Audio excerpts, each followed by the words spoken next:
प्रणाम प्रणाम। तो रामबाण है ना, इससे अच्छा कुछ नहीं है। 5 दिन के लिए, आखिरी 5-6 दिन के लिए रामबाण से अच्छा कुछ नहीं है। आखिरी में 5-6 दिन रामबाण ही पढ़ना है। तो आज हम लोग बातचीत करेंगे। कल हम लोग बातचीत कर लिए थे, भाषा पर बातचीत हो चुकी थी। इससे पहले भाषा के विकास क्रम पर, हिंदी के संवैधानिक स्थिति पर बातचीत हो गई और लिपियों पर बातचीत हो गई है। आज जो बातचीत होना है वर्णमाला पर बातचीत होना है। और वर्णमाला आपकी परीक्षा के लिए बहुत ही महत्वपूर्ण टॉपिक है बहुत आसान, लेकिन फिर भी कहीं कहीं पर हम लोग इसमें गलतियां कर जाते हैं, वो भी जल्दबाजी में कर जाते हैं। बाकी लगभग सबको पता है। तो सही मायने में कहा जाए तो आज से हम लोग व्याकरण शुरू कर रहे। अभी तक क्या पढ़ रहे थे? हिंदी भाषा पढ़ रहे थे और लिपि पढ़ रहे थे। तो भाषा का विकास क्रम और लिपि हम लोग पढ़े, हिंदी के संवैधानिक स्थिति पढ़े। आज जो बात होनी है व्याकरण से शुरुआत होनी है। किससे शुरुआत होनी है? व्याकरण से शुरुआत होनी है आज से। यानी व्याकरण है क्या? तो जब हम लोग पहली क्लास पढ़े होंगे, जहां पर पारिभाषिक शब्दावली बताई गई थी, वहां पर बताया गया था कि आखिर व्याकरण है क्या। तो व्याकरण वह शास्त्र या विद्या है, व्याकरण वह शास्त्र या विद्या है जो हमें किसी भी भाषा को शुद्ध रूप से पढ़ना, लिखना अथवा बोलना सिखाती है।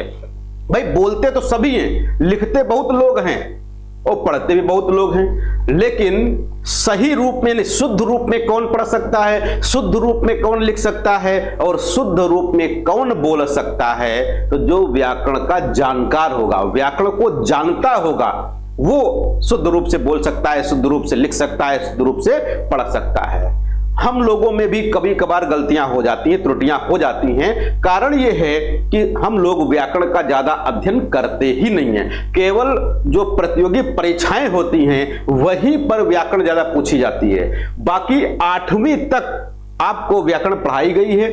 8वीं के बाद व्याकरण का काम ही खत्म हो जाता है, चाहे वो यूपी बोर्ड हो और चाहे आपका सीबीएसई बोर्ड, कोई भी बोर्ड हो। व्याकरण बहुत कम पढ़ाई जाती है, क्लास 9 से लेकर के आगे वहां पर बहुत कम पढ़ाया जाता है, ना के बराबर पढ़ाया जाता है। कहीं पर रस है, कहीं पर संधि है, कहीं पर छंद है, कहीं पर अलंकार है। ऐसे ही कुछ छोटे छोटे टॉपिक दे दिए जाते हैं, ज्यादा कुछ विस्तार से व्याकरण नहीं पढ़ाई जाती है। साहित्य खूब पढ़ाया जाता है। तो इसी कारण से हिंदी के जो अध्यापक हैं या हिंदी के ज्ञानी हैं, उनमें व्याकरणगत अशुद्धियां होती रहती हैं। कुछ अशुद्धियां तो ऐसी होती हैं जो परंपरागत चली आ रही हैं और हम लोग उनको आगे बढ़ाते चले जा रहे हैं। तो आशा है कि आप में से जो भी हिंदी के मास्टर आगे बने तो ऐसी गलतियां, ऐसी त्रुटियां जो परंपरागत हो रही हैं उनको शुद्ध रूप में लिखना सीखें, शुद्ध रूप से पढ़ना सीखें और शुद्ध रूप से बोलना सीखें, ताकि आपके बच्चे चाहे घर परिवार के हों, चाहे आपके विद्यालय के हों, वो भी आपका अनुकरण करके, आपसे सीख करके शुद्ध रूप से पढ़ना, लिखना और बोलना सीख पाएं। तो आखिर व्याकरण है क्या? बताया गया कि व्याकरण वह शास्त्र या विद्या है जो हमें किसी भी भाषा को शुद्ध रूप से पढ़ना, लिखना अथवा बोलना सिखाती है। ये लिखने की आवश्यकता नहीं, 5वीं-6वीं क्लास की किताब में भी आपको मिल जाएगा और सबको याद है। अब बात आती है आखिर व्याकरण में हम किसकी किसकी बात करते हैं, व्याकरण में चर्चा किसकी करते हैं? तो व्याकरण के अंग कौन कौन हैं ये आपको ध्यान रखना है। क्या याद रखना है? तो व्याकरण के अंग कौन कौन से हैं। कभी कभार यहां से आपका प्रश्न पूछ लेते हैं व्याकरण के अंग। तो व्याकरण के अंगों के संबंध में विद्वानों में मतभेद है। कुछ विद्वान व्याकरण के 3 अंग मानते हैं और कुछ विद्वान व्याकरण के 4 अंग मानते हैं। कुछ विद्वान 3 और कुछ विद्वान 4। ये 3 अंग कौन कौन से हैं? तो पहला आता है वर्ण विचार। पहला क्या है? वर्ण विचार है, जिसके ऊपर भी चर्चा होनी है। दूसरा है शब्द विचार, और शब्द विचार को ही पद विचार कहते हैं। क्या कहते हैं? शब्द विचार या पद विचार। शब्द और पद में थोड़ा सा अंतर है, आगे जब शब्द पढ़ेंगे वहां पर बताएंगे कि शब्द जब वाक्य में प्रयुक्त हो जाता है और उसका एक निश्चित स्थान हो जाता है तो पद कहलाता है। और तीसरा जो अंग है वो है वाक्य विचार। क्या है? वाक्य विचार है। ये 3 वाक्य के अंग माने जाते हैं, वर्ण विचार, शब्द या पद विचार और वाक्य विचार। जो 4 मानते हैं विद्वान, वो चौथा अंग हो जाता है अर्थ विचार। क्या हो जाता है? अर्थ विचार हो जाता है। यानी कि 3 तो सेम है, चौथा वाला अर्थ विचार भी लोग मान लेते हैं। तो कुछ विद्वान 4 अंग मानते हैं और कुछ विद्वान 3 अंग मानते हैं। वैसे 3 ही अंग ज्यादा महत्वपूर्ण है और 3 ही अंगों की चर्चा हम लोगों को करनी चाहिए ज्यादा परीक्षा की दृष्टि से। तो पहला वर्ण विचार। वर्ण विचार क्या है? यानी वर्णों की उत्पत्ति कैसे हुई, वर्ण कैसे बने, वर्ण है क्या, उनका मतलब क्या होता है, उनकी संख्या क्या है, उनका क्रम क्या है, इन पर जहां पर हम लोग बातचीत करते हैं उसको वर्ण विचार कहा जाता है। इसी प्रकार से जहां पर हम लोग शब्दों की उत्पत्ति, शब्दों की रचना, शब्दों के भेद और उनका महत्व आदि पर जहां पर चर्चा करते हैं उसको हम लोग शब्द विचार कहते हैं। इसी प्रकार से वाक्य विचार। वाक्य विचार में भी वाक्यों की रचना, वाक्यों की उत्पत्ति या वाक्य कैसे बनते हैं, वाक्य के भेद क्या हैं, वाक्यों का महत्व क्या है, तो इस प्रकार से जहां पर चर्चा होती है उसको वाक्य विचार कहते हैं। और इसी प्रकार से चौथा जो अंग है जिसको अर्थ विचार कहते हैं, इसमें शब्दों या वाक्यों के अर्थों पर चर्चा की जाती है या उस पर विचार किया जाता है। तो ये वाक्य के 4 अंग या 3 अंग जैसा भी आपको याद रखना है, तो ये 4 अंग या 3 अंग याद रखना है, परीक्षा में भी आपसे पूछा जाता है। पहला है वर्ण विचार। इसी के ऊपर हम लोग बातचीत करेंगे आज। क्या बातचीत करेंगे? वर्ण विचार पर हम लोग बातचीत करेंगे कि आखिर वर्ण है क्या, वर्ण है क्या, वर्णों की उत्पत्ति या वर्ण की रचना कैसे हुई, कौन कौन से वर्ण हैं और वर्णों से जो बनी वर्णमाला, वर्णों से जो बनी क्या वर्णमाला बनी है, उस पर विचार होना है। तो पहला वर्ण विचार, यानी वर्ण विचार के अंतर्गत सबसे पहले जो चर्चा होती है वो वर्ण की बात होती है कि आखिर वर्ण है क्या, वर्ण आखिर है क्या। तो सामान्य रूप से वर्ण को हम लोग अक्षर भी कह देते हैं। क्या कह देते हैं? अक्षर भी कह देते हैं। लेकिन जब व्याकरण की दृष्टि से देखोगे तो आगे चल के इसमें अंतर भी आपको मिल जाएगा। कहीं कहीं पर आपको ध्वनि मिल जाएगा, वर्ण को कहीं कहीं पर ध्वनि भी कह देते हैं, जबकि तीनों में सूक्ष्म अंतर है। तीनों में सूक्ष्म अंतर है। अंतर क्या है अभी आगे चर्चा करेंगे। यानी कि वर्ण आखिर क्या है, वर्ण आखिर क्या है, तो यानी मानव मुख से निकलने वाली, मानव मुख से निकलने वाली जो सार्थक ध्वनियां हैं, मानव मुख से निकलने वाली जो सार्थक ध्वनियां हैं उनको वर्ण कहा जाता है। क्या कहते हैं? मानव मुख से निकलने वाली सार्थक ध्वनियां वर्ण कहलाती हैं। ये तो हो गई वर्ण की परिभाषा। दूसरा, भाषा की दृष्टि से देखा जाए तो वर्ण आखिर क्या है जो आपकी परीक्षा में पूछा जाता है। सबसे पहला है कि वर्ण भाषा की सबसे छोटी इकाई है। वर्ण भाषा की सबसे छोटी इकाई है और इतनी छोटी है कि इसके और टुकड़े नहीं हो सकते और खंड नहीं हो सकते। कभी कभी पूछ लेते हैं वर्ण से आप समझते हैं या वर्ण कहते हैं भाषा की अखंडित ध्वनि, भाषा की अखंडित इकाई, भाषा की लघुत्तम इकाई या भाषा की इतनी लघुत्तम इकाई जिसके और टुकड़े ना हो सकते हो। तो 3-4 प्रकार से आपसे पूछ लेते हैं कि वर्ण आखिर क्या है। तो सबसे पहला भाषा की लघुत्तम इकाई है, यानी कि सबसे छोटी इकाई, सबसे छोटी इकाई वर्ण कहलाती है भाषा की। दूसरा, भाषा की अखंडित इकाई, भाषा की अखंडित इकाई है कौन? वर्ण। भाषा की सबसे छोटी इकाई जिसके और टुकड़े ना हो सकते हो क्या कहलाता है? वर्ण कहलाती है, वर्ण कहलाता है। तो यहां से 3-4 प्रकार के आपके वर्ण से संबंधित क्वेश्चन पूछे जाते हैं। अब बात आती है वर्णों से बनती है वर्णमाला।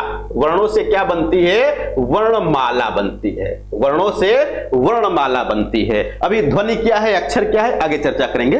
तो वर्णमाला यानी कि वर्णमाला का मतलब क्या हो गया? आसान भाषा में हो तो वर्णों की माला, वर्णों की माला को क्या कहते हैं? वर्णमाला कहते हैं।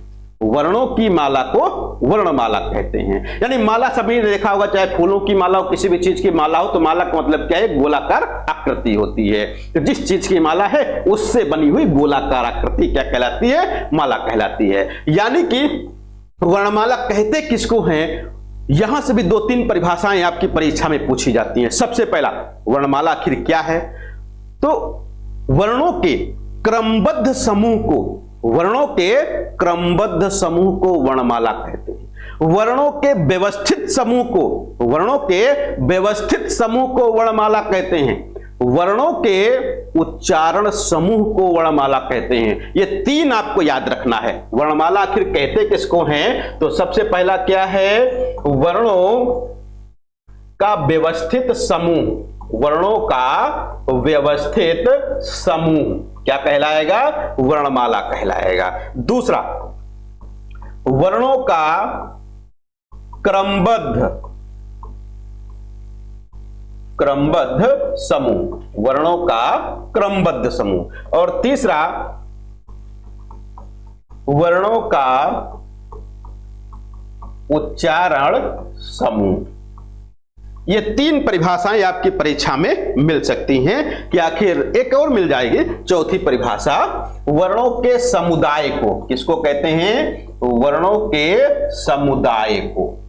तो वर्णों के समुदाय को वर्णमाला कहते हैं। वर्णों के नहीं, वर्णों के समुदाय को भी वर्णमाला कहते हैं। ये 4 याद रखना, वर्णों का व्यवस्थित समूह, वर्णों का क्रमबद्ध समूह, वर्णों का उच्चारण समूह और वर्णों के समुदाय को वर्णमाला कहते हैं। कहीं कहीं पर वर्णों के समूह मिल जाता है, यानी वर्णों का समूह। तो वर्णों का समूह वर्णमाला कहलाता है। ये छोटे बच्चों के लिए तो ठीक है, लेकिन एक प्रतियोगी परीक्षा के लिए या एक अध्यापक के लिए यह कहना कि वर्णों का समूह वर्णमाला कहलाता है, यह उचित नहीं है। लेकिन फिर भी यदि किसी परीक्षा में आपसे पूछा गया है और वहां पर ये 4 जो परिभाषाएं दी गई हैं, 4 जो लक्षण बताए गए हैं, इनसे इतर ये ना हो करके उनमें से कोई एक ये मिल जाए कि वर्णों का समूह वर्णमाला कहलाता है, तो यदि ये 4 नहीं है तो आप इसको भी मान लोगे। यानी पेपर बनाने वाला ठीक ठाक बुद्धि नहीं लगाया, इसलिए ये बना दिया पेपर।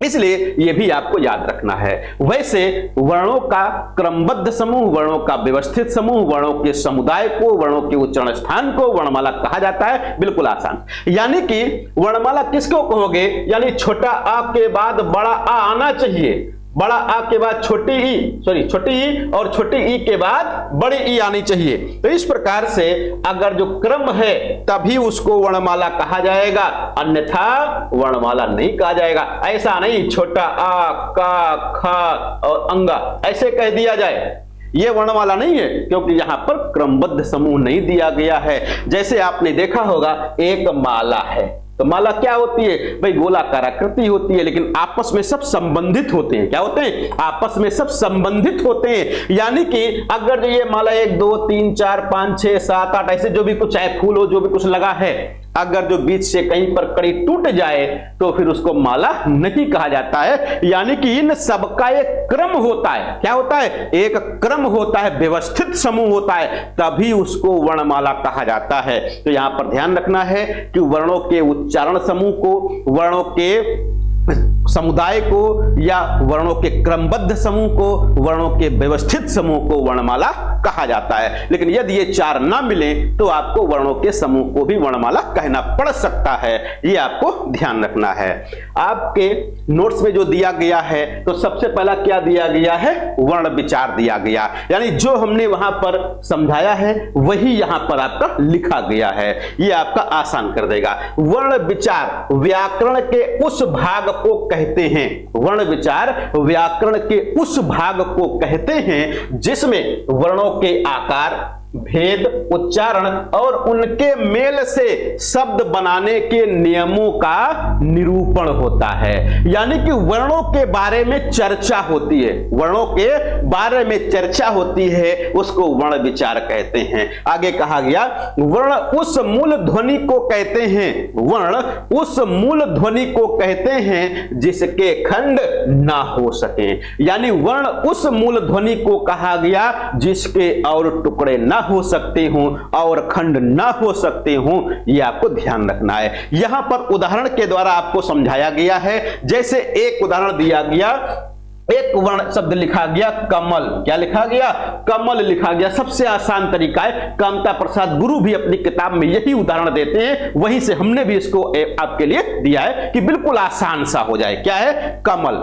कमल में कितने वर्ण हैं और कितनी ध्वनियां हैं? कमल में कितने वर्ण हैं और कितनी ध्वनियां हैं, यदि ये आप समझ लोगे तो हर एक शब्द में ध्वनियों की संख्या और कौन कौन सी ध्वनियां हैं, कौन कौन से वर्ण हैं और उनकी संख्या कितनी है, ये बहुत आसानी से जान जाओगे। तो सबसे पहले क्या करना है, ध्वनियों की संख्या जानने के लिए या वर्णों की संख्या जानने के लिए सबसे पहले क्या करना है, शब्दों में जो वर्ण हैं उनका विन्यास कर देना है। विन्यास मतलब फैलाव कर देना है, अलग अलग कर देना है। तो अगर जो इसको यहां पर देखा जाए कि कितने प्रकार की ध्वनियां निकल रही हैं, तो सबसे पहला क्या है, जैसे आ गया का और एक मा और एक क्या हो गया, ला हो गया, एक क म ला, क म ला, यानी 3 ध्वनियां निकल रही हैं, इसलिए इसमें ध्वनियों की संख्या कितनी हो जाएगी, 3 हो जाएगी।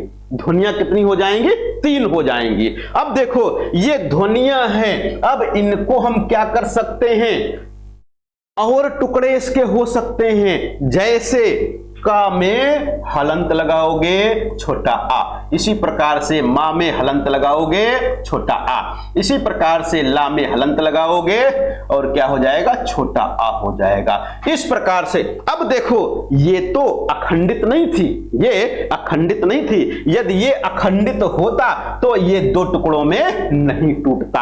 अब देखो ये अखंडित हो गया, चाहे ये हो चाहे ये हो, दोनों क्या हो गए, अखंडित हो गए, इसलिए अखंडित इकाई क्या कहलाएगी, वर्ण कहलाएगी। तो ये क्या है, ये वर्ण है, क्या है, वर्ण है, और ये क्या है, ध्वनि है। यानी कि इस प्रकार से इसमें संख्या कितनी हो गई, 6, यानी वर्ण कितने कमल में, तो वर्णों की संख्या 6 और ध्वनियों की संख्या कितनी, तो ध्वनि 3 है। कमल में ध्वनि कितनी है, तो कमल में ध्वनियां 3 हैं, और कमल में वर्ण कितने हैं, तो वर्ण है 6, वर्ण कितने हैं, 6 हैं।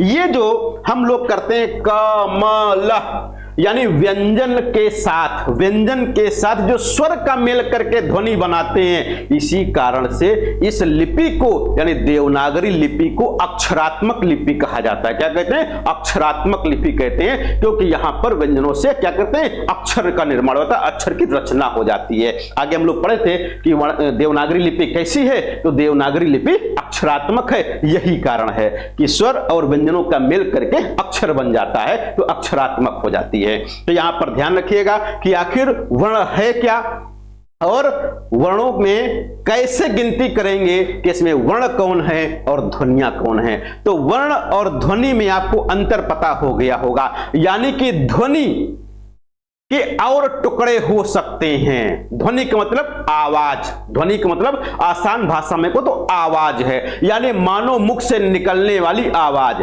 जिनका कोई अर्थ हो तो वो क्या कहलाएगी, ध्वनि कहलाएगी। लेकिन अखंडित ध्वनि अगर जो कोई अखंडित यानी जिसके और टुकड़े ना हो सकते हो, तो फिर वो क्या हो जाएगी, वो वर्ण कहलाएगा। तो इस प्रकार से अखंडित शब्द जैसे लग जाए, अखंडित या जिसके और टुकड़े ना हो सकते हो, तो आपको तुरंत समझ जाना है कि वो वर्ण हो जाता है, बाकी ध्वनि हो जाएगी।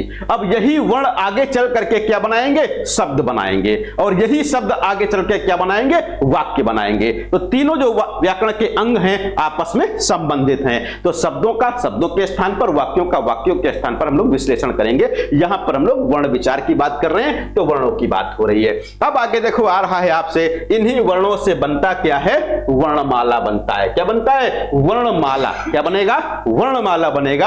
आसान सी परिभाषा दी गई, वर्णों के समुदाय को वर्णमाला कहते हैं, वर्णों के क्रमबद्ध अथवा व्यवस्थित समूह को वर्णमाला कहते हैं, वर्णों के उच्चारण स्थान को वर्णमाला कहते हैं। यहां पर 3 परिभाषाएं आपको दी गई हैं। कितनी परिभाषाएं, 3 परिभाषाएं दी गई हैं। वर्णों के समुदाय को, वर्णों के क्रमबद्ध और व्यवस्थित समूह को, वर्णों के उच्चारण स्थान को वर्णमाला कहा जाता है। इन तीनों में से कोई न कोई आपकी परीक्षा में लक्षण मिल जाएगा, परिभाषा मिल जाएगी। और यह पूछा बहुत जाता है, वर्णमाला से आप क्या समझते हैं, वर्णमाला है या वर्ण है, वर्ण से आप क्या समझते हैं। ये जब कभी आप इंटरव्यू में जाओगे वहां पर भी आपसे क्वेश्चन पूछे जाएंगे।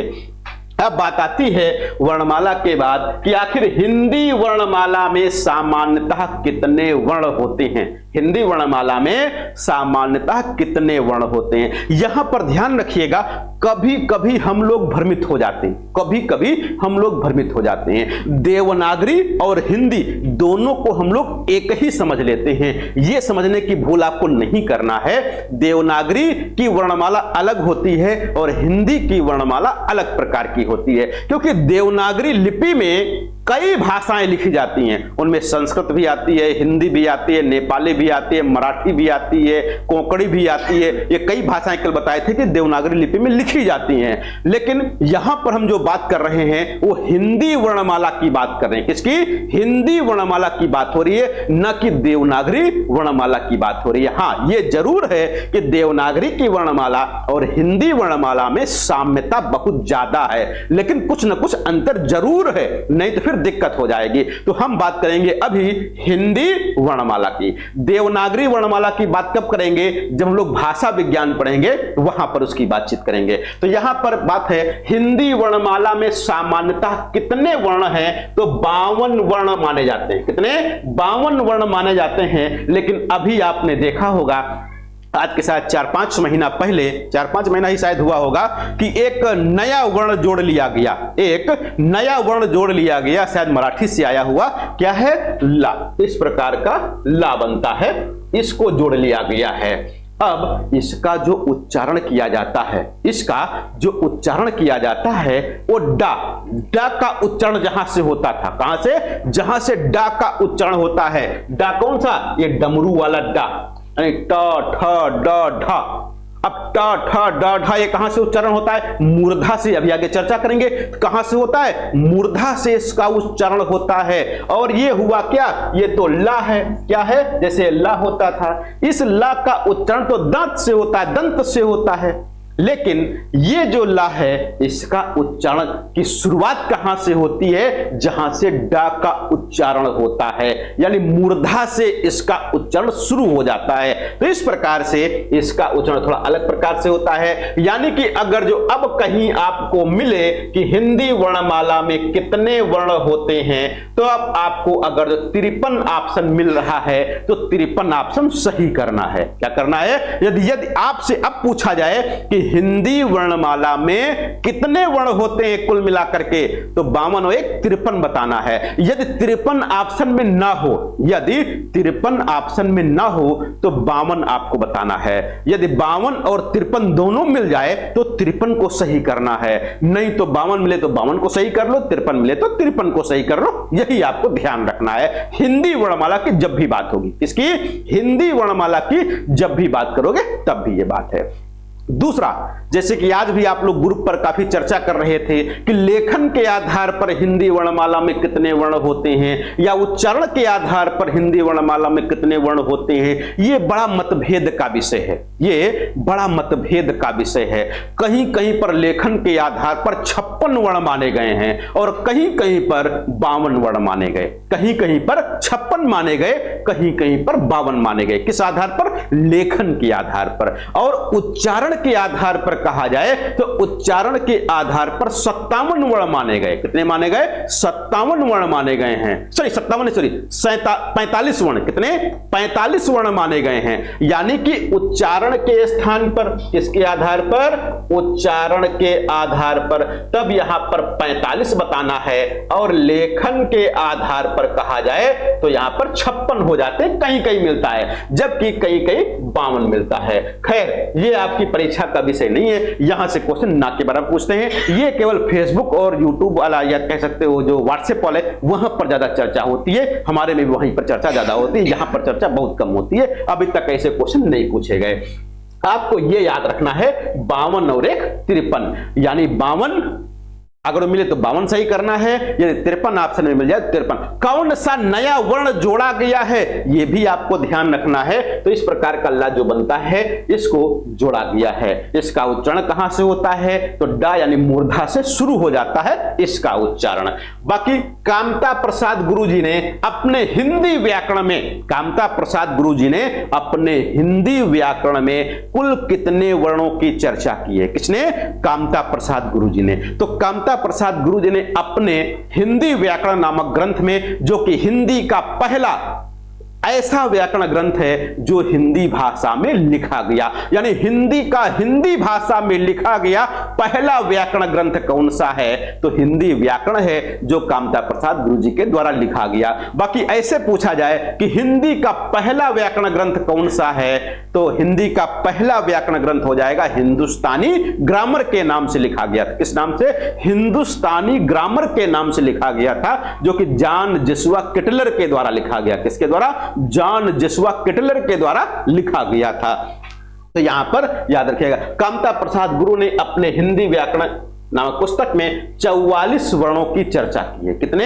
44 वर्णों की चर्चा की है। यहां पर भी आपको मतभेद मिल जाएगा। यदि आपके पास कामता प्रसाद गुरु जी का हिंदी व्याकरण का ग्रंथ होगा, वैसे प्रमाणिक ग्रंथ माना जाता है, इसमें कोई दो राय नहीं, बड़ा अच्छा व्याकरण ग्रंथ है। लेकिन कामता प्रसाद गुरु जी शायद लिखते समय, या हो सकता है जो किताब छपी तो प्रकाशक ने या जो लेखक था उस समय, उससे कुछ थोड़ी सी त्रुटि हो गई। तो कामता प्रसाद गुरु जब हिंदी वर्णमाला की बात करते हैं तो वहां पर लिखते हैं कि हिंदी वर्णमाला में 43 वर्ण हैं। हिंदी वर्णमाला में 43 वर्ण माने गए हैं, ये लिख देते हैं। लेकिन जब उसका वर्गीकरण करते हैं आगे, स्वर, व्यंजन, अंतस्थ, इस प्रकार से आगे वर्गीकरण करते हैं, तब वहां पर जोड़ करके वो 44 बताते हैं। कितने बताते हैं? 44 बताते हैं। इसीलिए किसी किसी किताब में या किसी किसी गाइड में आपको मिल जाएगा कि कामता प्रसाद गुरु ने हिंदी वर्णमाला में 43 वर्ण माने हैं, जो कि ठीक नहीं है। 44 वर्ण माने हैं, यही आपको ध्यान देके चलना है। 43 को नहीं मानना है। यदि 44 ऑप्शन में ना हो तब आप 43 मान सकते हो। वैसे 43 जो है ये अशुद्ध है, क्योंकि आगे वर्गीकरण जब दिया गया तो 44 का दिया गया है। अब बात आती है वर्ण होते कितने प्रकार। हाँ बिल्कुल, हिंदी व्याकरण का पाणिनि कहा जाता है, और हिंदी का पाणिनि इसके अलावा किशोरीदास वाजपेयी को भी कहा जाता है। किसको? किशोरीदास वाजपेयी को भी हिंदी का पाणिनि कहते हैं, और कामता प्रसाद गुरु को भी हिंदी का पाणिनि कहते हैं। क्यों कहते हैं कामता प्रसाद गुरु को? क्योंकि जिस प्रकार से पाणिनि जी ने अष्टाध्यायी नामक व्याकरण ग्रंथ संस्कृत में लिखा था, जो कि संस्कृत का पहला व्याकरण ग्रंथ था, तो संस्कृत का या संस्कृत व्याकरण का पहला व्याकरण ग्रंथ जो लिखा गया अष्टाध्यायी के नाम से, तो पाणिनि जी ने लिखा। इसलिए अब जो कोई किसी भाषा में पहला व्याकरण ग्रंथ लिखता है तो उसको उस भाषा का पाणिनि कह देते हैं। जैसे अपभ्रंश का पाणिनि, प्राकृत का पाणिनि, हिंदी का पाणिनि, इस प्रकार से। तो कामता प्रसाद गुरुजी हिंदी का पहला व्याकरण ग्रंथ हिंदी भाषा में लिखे, इस कारण से इनको हिंदी का पाणिनि कहा जाता है। लेकिन आगे चल करके किशोरीदास वाजपेयी ने हिंदी शब्दानुशासन, कौन सा? हिंदी शब्दानुशासन नामक एक ग्रंथ लिखा, जो कि व्याकरण ग्रंथ था, और उस व्याकरण ग्रंथ की भूमिका में उन्होंने लिखा कि मैं हिंदी का पाणिनि, इस प्रकार से संबोधन करके आगे लिखते हैं। तो यानी इस प्रकार से जो किशोरीदास वाजपेयी हैं, उनको भी हिंदी का पाणिनि माना जाता है। तो अब कभी कभी स्थिति ये होती है, दोनों मिल जाते हैं विकल्प में कि हिंदी का पाणिनि किसको कहा जाता है, कामता प्रसाद गुरु को या किशोरीदास वाजपेयी को। यदि दोनों ऑप्शन मिल जाए तो किशोरीदास वाजपेयी को लगा दीजिएगा। यदि किशोरीदास वाजपेयी ऑप्शन ना हो, अलग अलग हो, तो दोनों को आप मान सकते हो। अब बात आती है कि आखिर हिंदी वर्णमाला में वर्ण कितने प्रकार के होते हैं। तो हिंदी वर्णमाला में जो वर्ण होते हैं, यानी हिंदी वर्णमाला में जो वर्ण होते हैं, ये 2 प्रकार के होते हैं। कितने प्रकार के?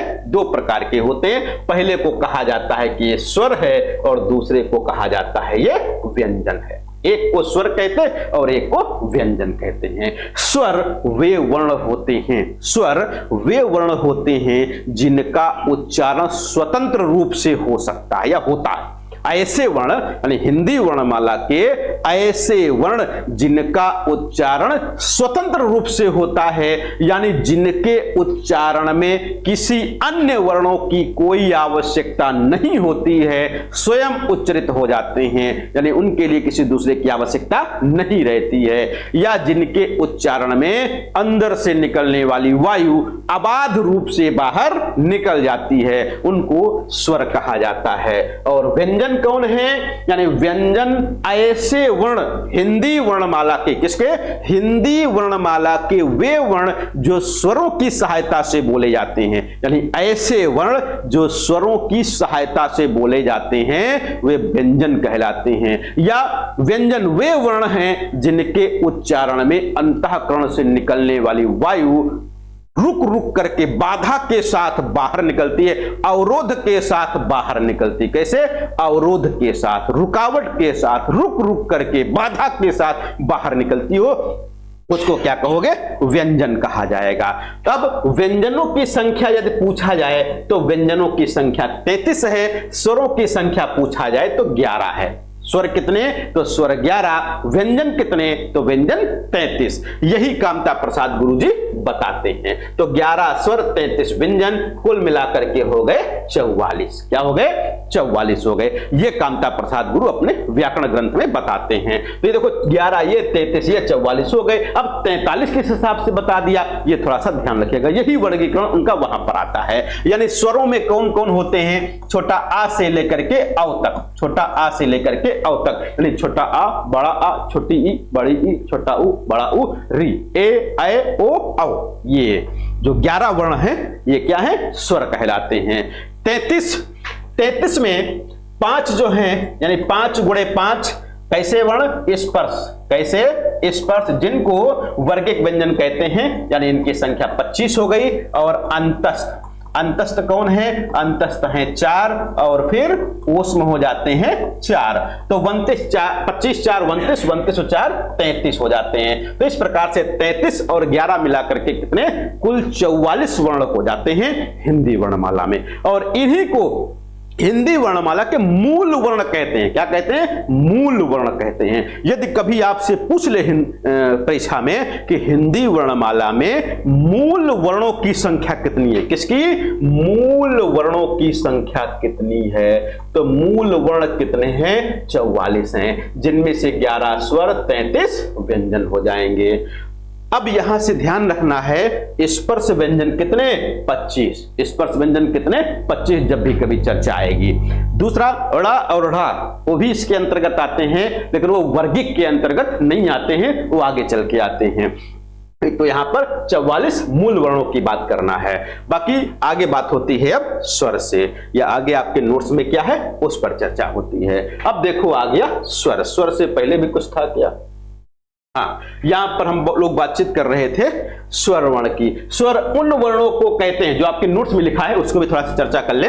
स्वर उन वर्णों को कहते हैं जिनका उच्चारण स्वतंत्रता से होता है और जो व्यंजनों के उच्चारण में सहायक होते हैं। हिंदी में 11 स्वर हैं। हिंदी में कितने स्वर हैं? तो हिंदी में 11 स्वर हैं। कभी कभी उच्चारण के स्थान पर स्वर पूछ लेता है कि उच्चारण के स्थान पर स्वर कितने होते हैं। तो उच्चारण के स्थान पर जो स्वर होते हैं, उच्चारण के आधार पर जो स्वर होते हैं, उनकी संख्या 10 मानी जाती है। यह भी आपको याद रखना है। उच्चारण के आधार पर स्वर कितने?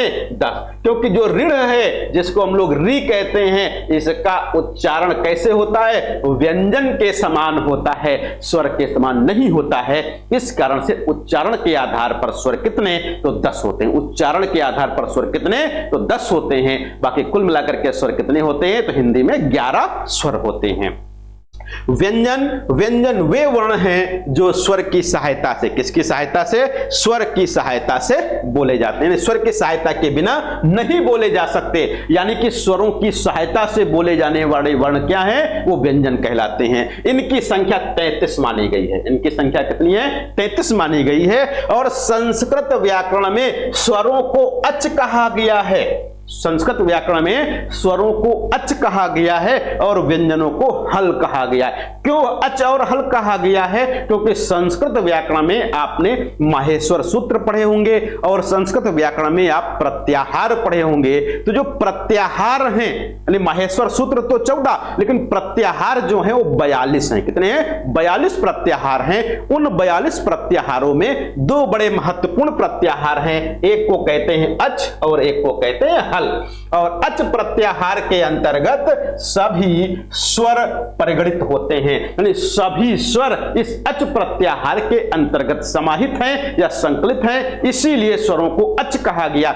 और हल के अंतर्गत सभी जो व्यंजन वर्ण हैं ये हल प्रत्याहार के अंतर्गत परिगणित हो जाते हैं, या उसी में सम्मिलित हैं, इस कारण से इसको हल भी कहते हैं। क्या कहते हैं? हल कहते हैं। हल में नीचे देखो हलंत लगा हुआ है, अगर जो हलंत नहीं लगा होगा तो वो हल सवाल का हल हो जाएगा, जोतने वाला हल हो जाएगा, वो आप ध्यान रखिएगा। हल का मतलब यहां पर हलंत लगा होगा तभी उसको व्यंजन कहा जाएगा। ठीक है, तो सभी व्यंजन क्या है? हल है संस्कृत में, और सभी स्वर संस्कृत में उनको क्या कहते हैं? अच भी कहते हैं, क्योंकि ये प्रत्याहार के अंतर्गत आते हैं।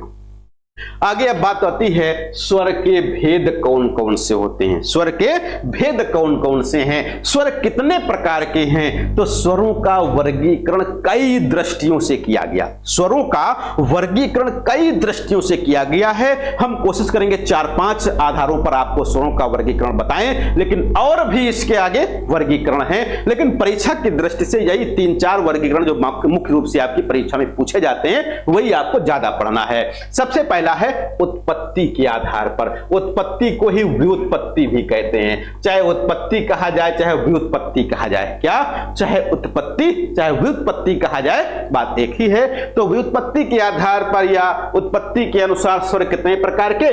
2 प्रकार के। एक को कहा गया मूल स्वर और दूसरे को कह दिया गया संधि स्वर। एक को मूल स्वर कहा गया और एक को संधि स्वर कह दिया गया। संधि का मतलब तो सबको पता ही होगा, बिल्कुल आसान सा, मेल। संधि का मतलब क्या है? मेल है, यानी कि देख करके, इस शब्द को देख करके ही आप जान गए संधि स्वर कौन होंगे। ऐसे स्वर जो 2 या 2 से अधिक, ऐसे स्वर जो 2 या 2 से अधिक स्वरों के मेल से बने हों क्या कहलाएंगे? संधि स्वर कहलाएंगे। वो मेल से बने होंगे। जो मूल स्वर हैं इनके उत्पत्ति मूल रूप से हुई होगी, यानी इनके उत्पत्ति में या इनकी रचना में, इनकी बनावट में किसी दूसरे स्वर या व्यंजन की कोई आवश्यकता नहीं, ये स्वतंत्र रूप से उत्पन्न हुए हैं। यानी कि इनकी संख्या कितनी है? तो मूल स्वरों की संख्या 4 है। मूल स्वरों की संख्या कितनी? तो मूल स्वरों की संख्या 4 है। क्या कहते हैं परिभाषा? जिन स्वरों की उत्पत्ति किन्हीं दूसरे स्वरों से नहीं हुई, जिन स्वरों की उत्पत्ति किन्हीं दूसरे स्वरों की सहायता से नहीं हुई उन्हें मूल स्वर कहा गया। और कौन कौन से हैं? ये 4 हैं, छोटा आ, छोटी ई, छोटा ऊ और री। ये 4 ऐसे स्वर हैं जो मूल स्वर हैं। क्या हैं? ये 4 ऐसे जो मूल स्वर हैं, मूल स्वरों में इनकी गिनती होती है। तो मूल स्वर कौन कौन से हैं या मूल स्वर कितने हैं? तो ये चारों की संख्या याद रखना, चारों का वो याद रखना संख्या कितनी? 4 है। फिर बात आती है संधि स्वर। संधि स्वर की संख्या है 7। अब देखो, अभी हमने पढ़ा कि स्वर कितने होते हैं हिंदी में, तो हिंदी में बताया गया स्वर 11 होते हैं, जिनमें से ये 2 प्रकार के होते हैं। तो 4 हो गए कौन? मूल हो गए। तो 11 में से 4 निकाल दोगे, बचेंगे कितने? 7। तो 7 कितने हो गए? तो 7 क्या हो गए? संधि स्वर हो गए। 7 क्या हो गए? संधि स्वर हो गए। ऐसे भी याद रखोगे, यानी कि मूल स्वरों के मेल से बने हुए स्वर संधि स्वर कहलाते हैं। यानी मूल स्वरों के योग से, मूल स्वरों के योग से बने हुए स्वर संधि स्वर कहलाते हैं। और संधि स्वरों की संख्या कितनी? तो 7। संधि स्वर कितने प्रकार के होते हैं? तो ये भी 2 प्रकार के होते हैं। संधि स्वर कितने प्रकार से बनते हैं? तो संधि स्वर 2 प्रकार से बनते हैं या 2 प्रकार के होते हैं। एक को कहा जाता है कि ये दीर्घ स्वर है और दूसरे को कह दिया जाता है संयुक्त स्वर है।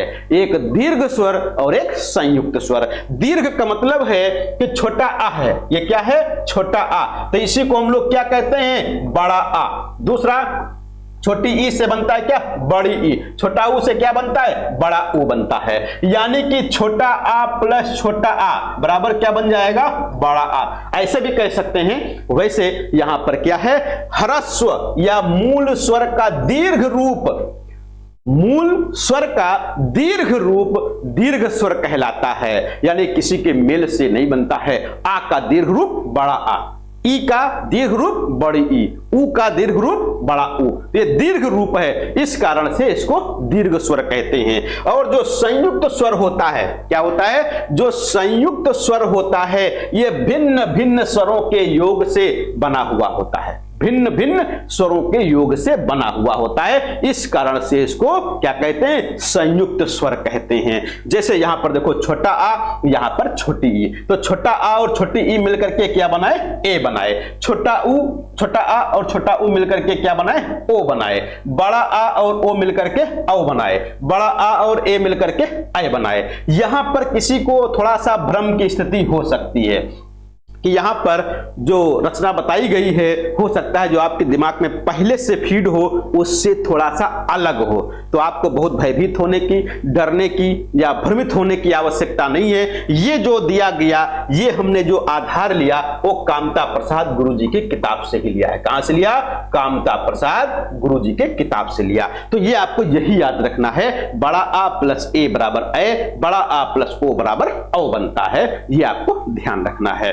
बाकी छोटा आ छोटी ई ए, छोटा आ प्लस छोटा ऊ बराबर ओ हो गया। ये इनको क्या कहते हैं, ये चार हो गए भाई। कौन कौन हो गए, ए, ऐ, ओ और औ, ये चार हो गए क्या, संयुक्त स्वर। चार क्या हो गए, संयुक्त स्वर हो गए। और तीन क्या हो गए, दीर्घ स्वर हो गए। तीन दीर्घ स्वर हो गए। यहां पर एक और याद रखिएगा, मूल स्वर तो चार थे, री भी था, री का दीर्घ रूप ऐसे होता है। लेकिन ये जो री है यानी दीर्घ री, जिसको दीर्घ री बोलते हैं, दीर्घ री संस्कृत में प्रयोग होता है, देवनागरी में प्रयोग होता है, लेकिन हिंदी में प्रयोग नहीं होता है। इस कारण से आपको ध्यान रखना है कि जो दीर्घ स्वर हैं इनकी संख्या यहां पर 3 दी गई है। ये संस्कृत में होता है, हिंदी में नहीं होता। हिंदी में इसका प्रयोग नहीं हो रहा है, ये आपको ध्यान रखना है। ये किसके आधार पर चर्चा हुई, तो ये जो चर्चा हुई ये उत्पत्ति के आधार पर स्वरों के भेद बताए गए, व्युत्पत्ति के आधार पर स्वरों के भेद बताए गए। अगला आधार क्या है, दूसरा, मात्रा के आधार पर। किसके आधार पर, मात्रा के आधार पर स्वर कितने प्रकार के होते। किसके आधार पर, मात्रा के आधार पर स्वर कितने प्रकार के होते। आखिर मात्रा कहते किसको हैं, मात्रा कहते किसको हैं, हिंदी वर्णमाला में मात्राएं होती कितनी हैं, तो यहां पर ध्यान रखिएगा कि हिंदी में स्वरों की संख्या, हिंदी में स्वरों की संख्या 11 है। हिंदी में स्वरों की संख्या 11 है और प्रत्येक स्वरों की अपनी कोई ना कोई मात्रा होती है, लेकिन छोटा आ की मात्रा नहीं बताई गई। इसलिए हिंदी में जब कभी पूछा जाए मात्राएं कितनी होती हैं, तो हिंदी में मात्राएं 10 होती हैं। कितनी, 10 मात्राएं होती हैं, छोटा आ को छोड़ करके, यानी कि बड़ा आ से लेकर के औ तक जितने भी स्वर हैं उन सब की अपनी अपनी मात्राएं हैं। यानी कि स्वरों के उच्चारण में लगने वाले समय को, स्वरों के उच्चारण में लगने वाले समय को मात्रा कहते हैं। जैसे बड़ा आ जो बोलते हो तो मात्रा, स्वर के उच्चारण में जितना समय लग रहा है वो उसकी मात्रा होती है। जैसे छोटा आ के उच्चारण में कम समय लगता है तो उसकी मात्रा, बड़ा आ के उच्चारण में ज्यादा समय लगता है तो बड़ा मात्रा। इसी प्रकार छोटी ई, बड़ी ई, छोटा जो भी स्वर हैं उनके उच्चारण में जो, देखो यहां पर लिखा भी है मात्रा, उच्चारण के काल मान को, काल का मतलब समय, तो उच्चारण समय को उस स्वर की मात्रा कहते हैं। और जब भी कभी उस स्वर की मात्रा लगती है तो व्यंजन से मिल जाती है। क्या होती है, व्यंजन से मिल जाती है। जैसे क, अब इस का उच्चारण आप नहीं कर सकते क्योंकि इसमें हलंत लगा हुआ है, क्योंकि इसके उच्चारण के लिए हमें स्वर की आवश्यकता होती है। किसकी, स्वर की आवश्यकता होती है। भाई व्यंजन का उच्चारण कब करोगे, तो व्यंजन का उच्चारण स्वरों की सहायता से ही होगा। व्यंजन स्वतंत्र रूप से कभी नहीं बोले जा सकते। एक व्यंजन के साथ कई व्यंजन लगा देने पर भी व्यंजन का उच्चारण तब तक नहीं हो पाएगा जब तक उसमें कोई स्वर ना मिले, स्वर की सहायता ना ली जाए। जैसे मान लो एक का, दूसरा का, फिर लिख दो, फिर तीसरा का लिख दो, फिर चौथा का लिख दो, जितने भी इच्छा हो का लिख लो, हलंत लगाते रहो, उच्चारण नहीं हो सकता है जब तक इसमें कोई ना कोई स्वर नहीं मिलेगा। तो इसलिए जैसे मान लो यहां पर का है, इसमें हलंत लगा हुआ है और इसमें आपको क्या करना है, स्वर जोड़ना है। क्या करना है, स्वर जोड़ना है। तो मान लो यहां पर छोटा आ जोड़ दिया तो क्या बन जाएगा, का बन जाएगा। छोटी ई जोड़ दिया तो की बन जाएगा, छोटा ऊ जोड़ दिया तो कु बन जाएगा, बड़ा ऊ जोड़ दिया तो कु बन जाएगा। यानी कि जो भी व्यंजन है उसका उच्चारण करने के लिए उसमें कोई न कोई स्वर जोड़ने की आवश्यकता आपको जरूर रहेगी, तभी उसका उच्चारण हो पाएगा, अन्यथा उसका उच्चारण नहीं हो पाएगा। अब देखो मात्रा के आधार पर स्वर कितने प्रकार के होते हैं। वैसे हिंदी में अगर बात किया जाए तो दो ही प्रकार की मात्राएं होती हैं, जैसे लघु मात्रा यानी कि ह्रस्व मात्रा और दीर्घ मात्रा। लघु और गुरु, छंद शास्त्र में कहो तो लघु और गुरु होती हैं। यहां पर क्या ह्रस्व और दीर्घ दो प्रकार की मात्राएं होती हैं, लेकिन संस्कृत में तीन प्रकार की मात्राएं थी। कौन कौन सी आगे बताते हैं। तो कामता प्रसाद गुरुजी, कामता प्रसाद गुरुजी कौन करते हैं, कामता प्रसाद गुरुजी क्या कहते हैं। तो कामता प्रसाद गुरुजी के अनुसार जो स्वरों के भेद किए गए मात्रा के आधार पर या उच्चारण कालमान के आधार पर, तो दो भेद किए गए। कितने भेद, दो भेद किए गए। अब कौन कौन से, एक को कहा गया एक मात्रिक जिनको लघु मात्रिक कहा गया, और दूसरा गुरु मात्रिक या द्विमात्रिक कहा गया। यानी कि जो मूल स्वर की चर्चा हुई, मूल स्वर कौन कौन, छोटा आ, छोटी ई, छोटा ऊ और री। ये कैसे हैं मात्रा के आधार पर, तो ये ह्रस्व कैसे हैं, ह्रस्व स्वर हैं। क्या है, ह्रस्व स्वर। इन्हीं को लघु स्वर भी कहते हैं, इन्हीं को एक मात्रिक भी कहा जाता है। इसी प्रकार से गुरु मात्रिक या द्विमात्रिक सभी संधि स्वर, यानी कि इन चार को छोड़ दिया जाए तो जितने भी सात बचे, चाहे बड़ा आ हो, बड़ी ई हो, बड़ा ऊ हो, चाहे ए, आए, ओ और औ, ये सभी कैसे हो जाएंगे, द्विमात्रिक हो जाएंगे, क्योंकि इनका उच्चारण दो मात्राओं भर के समय में होता है। विशेष संस्कृत में प्लुत नाम का, कैसा, प्लुत नाम से स्वरों का एक तीसरा भेद भी माना जाता है, परंतु हिंदी में इसका प्रयोग नहीं हो रहा है और नहीं होता। ये हम नहीं कहते, ये कामता प्रसाद गुरुजी कहते। कौन कहते, कामता प्रसाद गुरुजी कहते हैं। ये बात याद रखना, क्योंकि प्लुत का अर्थ क्या है, उछलता हुआ। प्लुत का अर्थ क्या है, उछलता हुआ है। यानी कि प्लुत जो स्वर है, यानी हिंदी का जो अंक है 3, इस प्रकार से इसका एक चिन्ह लगा दिया जाता है, जहां पर इसका, यानी कि जैसे लिखा जाता है ओम, तो ओम जो है ये आपका प्लुत स्वर है, प्लुत स्वर। या किसी को पुकारना हुआ, हे राम, हे राम, वो भी इसके अंतर्गत आ जाएगा। यानी कि द्विमात्रिक से भी ज्यादा उच्चारण समय जिसमें लगता है उसको प्लुत स्वर कहा जाता है, और ये तीन मात्राओं के उच्चारण समय में उच्चरित होता है। तो जब भी पूछा जाएगा प्लुत से तो ओम पूछा जा सकता है। वैसे ये तो हिंदी में प्रयोग नहीं होता है, ये संस्कृत में प्रयोग होता है, हिंदी में नहीं होता। इसको पहचानने के लिए क्या करना है, हमने जो बताया है कि जो हिंदी की गिनती होती थी 3, जिस प्रकार से बनती थी उसी प्रकार से इसका चिन्ह लगा हुआ आपको मिल जाएगा। तो वहां पर आप जान जाओगे कि ये प्लुत स्वर है। क्या है, नहीं, अवग्रह तो दूसरा है, वो अवग्रह दूसरा है। अवग्रह कहते हैं जो आ का पूर्व रूप होता है, अवग्रह इस प्रकार से लगता है, इस प्रकार से, ये अवग्रह है। जैसे ग्रामे अप लिखते थे, क्या लिखते थे, ग्रामे अपि, ये अवग्रह है, ये वाला। ये तो प्लुत हिंदी का 3 जैसा बनता है। ओ हाँ। किसमें, प्लुत स्वर में कहां लगेगा, प्लुत स्वर में कहां लगेगा, नहीं लगेगा। प्लुत स्वर में अवग्रह नहीं लगेगा, अवग्रह दूसरी चीज हो गई और ये दूसरी चीज हो गई। अवग्रह का मतलब आ का पूर्व रूप, अवग्रह का मतलब आ का पूर्व रूप है। अभी क्वेश्चन लेंगे भैया आपका, सबके क्वेश्चन लेंगे आखिरी में, कोई क्वेश्चन आपका छूटेगा नहीं। हाँ, देर तक उच्चारण किया जा रहा है। हाँ, अभी बताएंगे, देर तक उसका उच्चारण होता है। क्या चीज, नहीं नहीं, ऐसा नहीं है। किसी को पुकारते समय जब हम बोलते हैं, है ना, तो हे राम, ये भी लिखा मिलता है, हे राम, ये आपका मिलता है और एक प्लुत स्वर में ही जाता है। वैसे देखा जाए व्याकरणिक दृष्टि से तो मानना नहीं चाहिए, लेकिन कुछ भाषा वैज्ञानिक इसको भी माने, कुछ भाषा वैज्ञानिक इसको भी माने हैं, इसलिए यहां पर बताना हमारा जरूरी था। जब भी आपसे पूछा जाएगा प्लुत स्वर में तो ओम ही पूछना चाहिए, ओम के अलावा हमारे हिसाब से ठीक नहीं है, उचित नहीं है, लेकिन फिर भी कहीं कहीं आपको मिल जाएगा। हाँ बिल्कुल, हाँ हाँ।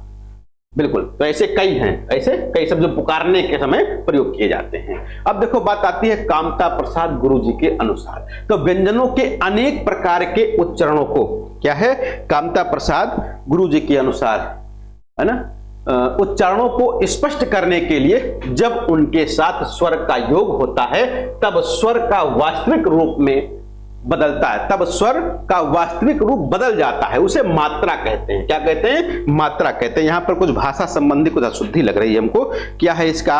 यानी कि जो व्यंजनों के अनेक प्रकार के उच्चारणों को स्पष्ट करने के लिए, यानी कि व्यंजनों को उच्चारण योग्य बनाने के लिए, व्यंजनों को उच्चारण योग्य बनाने के लिए जब उसमें स्वर का मेल करते हैं, स्वर का योग करते हैं, तब उसको क्या कहते हैं? उस स्वर की मात्रा कहते हैं। ये आपको याद रखना है। मात्राएं 3 हैं, ह्रस्व, दीर्घ और प्लुत। ये संस्कृत की बात हो रही है, कामता प्रसाद गुरुजी केवल 2 ही बताते हैं, ह्रस्व और दीर्घ की बात करते हैं। तो मात्राएं कितनी? मात्राएं 3। अब यहां पर जो मात्राओं की बात हुई है ये संस्कृत और हिंदी मिलाकर के हुई है। वैसे कामता प्रसाद गुरु जब मात्रा के आधार पर स्वरों का वर्गीकरण करते तो हिंदी के हिसाब से वर्गीकरण करते, वहां पर मात्राएं 2 प्रकार की बताते, लेकिन जब आगे मात्रा की चर्चा करते हैं तो वहां पर 3 की चर्चा करते हैं। किसकी? 3 मात्रा की चर्चा करते हैं। अगला आता है जाति के आधार पर स्वर भेद। जाति के आधार पर, जाति का मतलब भाई जाति किसको कहते हैं? जहां पर किसी न किसी प्रकार से समानता हो, उनका चाहे उच्चारण स्थान एक जैसा हो, चाहे उनका प्रयत्न एक जैसा हो, यानी कुछ न कुछ उसमें समानता होगी तभी तो जाति एक होगी। यानी जाति के आधार पर जो स्वर होते हैं वो 2 प्रकार के होते हैं, एक को कहते हैं सजातीय और एक को कहते हैं विजातीय। सजातीय का मतलब जिनका उच्चारण और प्रयत्न एक जैसा हो, यानी जिनका उच्चारण स्थान और प्रयत्न एक जैसा हो, ऐसे स्वरों को सजातीय स्वर कहते हैं। और जिनका उच्चारण या प्रयत्न स्थान क्या होता है? अलग अलग होता है, भिन्न भिन्न होता है, उसको विजातीय कहते हैं। जैसे छोटा आ देखो दिया गया, छोटा आ और बड़ा आ। भाई छोटा आ का उच्चारण स्थान क्या है? कंठ है। बड़ा आ का उच्चारण स्थान क्या है? कंठ है। ये दोनों एक जैसे उच्चरित होते हैं, इस कारण को सजातीय कहते हैं। छोटी ई और बड़ी ई उच्चारण स्थान एक, इसलिए सजातीय। छोटा ऊ बड़ा ऊ एक जैसे उच्चारण, इसलिए सजातीय। अब यहां पर देखो, जिन स्वरों के उच्चारण स्थान और प्रयत्न एक से नहीं होते उन्हें असवर्ण या विजातीय कहते हैं। असवर्ण या विजातीय कहते हैं। जैसे छोटा आ और छोटी ई। छोटा आ का उच्चारण स्थान क्या है? कंठ है। छोटी ई का क्या है? तो तालु है। इसी प्रकार से छोटा आ का कंठ, छोटा ऊ का ओष्ठ, छोटी ई के तालु और छोटा ऊ का ओष्ठ हो गया। यानी कि जिनका उच्चारण स्थान और प्रयत्न एक जैसे होते हैं या एक ही स्थान से उच्चरित होते हैं, वो क्या कहलाते हैं? सजातीय या सवर्ण कहलाते हैं। और जिनका उच्चारण स्थान अलग अलग होता है वे क्या कहलाते हैं? असवर्ण या विजातीय कहलाते हैं। बिल्कुल आसान सा है, बहुत कम पूछा जाता है। अगला आता है उच्चारण के अनुसार स्वरों के भेद। 2 भेद हैं। कितने? 2 भेद। 2 भेद और हैं। क्या है? 2 भेद और हैं उच्चारण के अनुसार। जैसा सानुनासिक, इसी को अनुनासिक भी कहते हैं। सानुनासिक और अनुनासिक। दूसरा है निरनुनासिक। क्या है? निरनुनासिक। निरनुनासिक को ही अननुनासिक भी कहते हैं। क्या कहते हैं? अननुनासिक भी कहते। यहां पर बड़ा भ्रम होता है, यहां पर बड़ा भ्रम होता है। देखा होगा जो हिंदी वर्णमाला के वर्ण हैं, क्या है? हिंदी वर्णमाला के वर्ण हैं, चाहे वो स्वर हो, चाहे वो व्यंजन हो, कोई भी हो, जब हम लोग बोलते हैं, जब उनका उच्चारण करते हैं तो हमारे अंदर से यानी अंतःकरण से हवा निकलती है, वायु निकलती है। क्या निकलती है? हवा, यानी कि वायु निकलती है। अगर जो अंदर से निकलने वाली वायु नाक और मुंह दोनों से निकले, नाक और मुंह दोनों से निकले, तो भाई मुंह बड़ा सा है, नाक में 2 छोटे छोटे छेद हैं, तो अगर जो अंदर से हवा आई और बाहर निकलने का प्रयास कर रही है तो जिधर की ओर छेद बड़ा होगा उधर की ओर ज्यादा निकल जाएगी।